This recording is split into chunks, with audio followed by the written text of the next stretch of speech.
அல்ஹம்துலில்லாஹ், துல்ஹஜ் மாதத்துடைய 9வது நாள் ஹாஜிகள் அரஃபாவுடைய மைதானத்தில் ஒன்று கூடக்கூடிய அந்த நாள். அல்லாஹ்வுடைய தூதர் சொன்னார்கள், அரஃபாவுடைய தினத்தில் அல்லாஹ் ரப்புல் ஆலமீன் அதிகமான மக்களுக்கு நரக விடுதலையை அளிக்கிறான் என்று.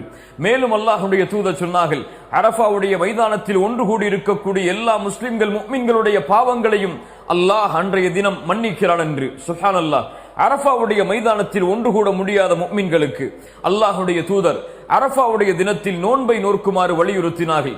அல்லாஹ்வுடைய தூதர் சொன்னார்கள், யார் அரஃபாவுடைய தினத்தில் நோன்பை நோற்பாரோ அது அவருடைய முன் வருடத்துடைய பாவத்திற்கும் பின்னால் வரக்கூடிய வருடத்துடைய பாவத்திற்கும் பரிகாரமாக அமையும் என்று. நோன்புடைய கூலியை நாம் பொதுவாக அறிவோம்.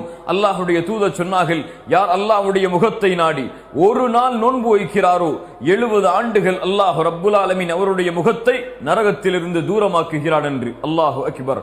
அரஃபாவுடைய நோன்பை நோற்போம், அல்லாஹ்விடத்திலே பாவ மன்னிப்பை பெறுவோம்.